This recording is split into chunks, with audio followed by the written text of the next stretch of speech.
السلام علیکم ناظرین، امید کرتے ہیں آپ بخیر و عافیت سے ہوں گے۔ آپ کو ہمارے چینل پر ایک بار خوش آمدید۔ 3 سوال۔ ایک مرتبہ ایک بادشاہ نے اپنے وزیر کو آدھی سلطنت دینے کو کہا، لیکن ساتھ میں کچھ شرائط بھی عائد کیں۔ وزیر نے لالچ میں آ کر شرائط جاننے کی درخواست کی۔ بادشاہ نے شرائط 3 سوالوں کی صورت میں بتائیں۔ سوال نمبر 1، دنیا کی سب سے بڑی سچائی کیا ہے؟ سوال نمبر 2، دنیا کا سب سے بڑا دھوکہ کیا ہے؟ سوال نمبر 3، دنیا کی سب سے میٹھی چیز کیا ہے؟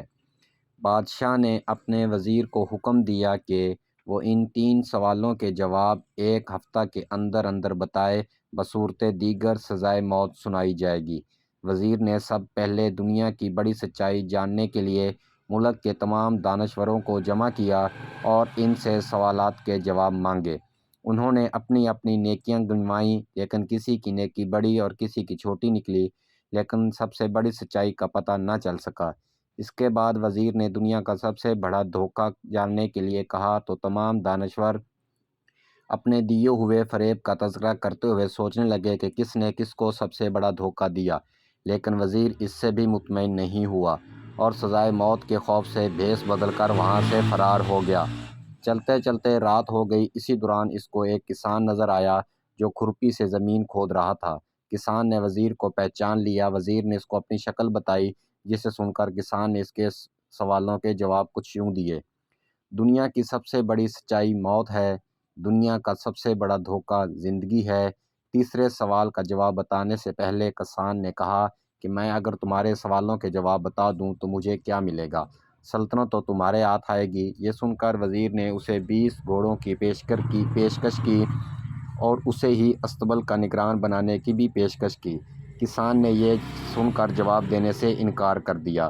وزیر نے سوچا کہ یہ تو آدھی سلطنت کا خواب دیکھ رہا ہے۔ وزیر جانے لگا تو کسان بولا کہ اگر بھاگ جاؤ گے تو ساری زندگی بھاگتے رہو گے اور بادشاہ کے بندے تمہارا پیچھا کرتے رہیں گے، اور اگر پلٹو گے تو جان سے مارے جاؤ گے۔ یہ سن کر وزیر رک گیا اور کسان کو آدھی سلطنت کی پیشکش کی، لیکن کسان نے اسے لینے سے انکار کر دیا۔ اتنے میں ایک کتا آیا اور پیالے میں رکھے ہوئے دودھ میں سے آدھا پی کر چلا گیا۔ کسان نے وزیر سے کہا کہ مجھے آدھی سلطنت نہیں چاہیے، بس تم اس بچے ہوئے دودھ کو پی لو تو میں تمہارے تیسرے سوال کا جواب بتا دوں گا۔ یہ سن کر وزیر تلملا گیا، مگر اپنی موت اور جاسوسوں کے ڈر سے اس نے دودھ پی لیا۔ وزیر نے دودھ پی کر کسان کی طرف دیکھا اور اپنے سوال کا جواب مانگا تو کسان نے کہا دنیا کی سب سے میٹھی چیز انسان کی غرض ہے، اس کے لیے وہ ذلیل ترین کام بھی کر جاتا ہے۔ بہت شکریہ مکمل ویڈیو دیکھنے کا۔ آپ سے گزارش ہے کہ چینل کو سبسکرائب اور ویڈیو کو لازمی ضرور کر دینا۔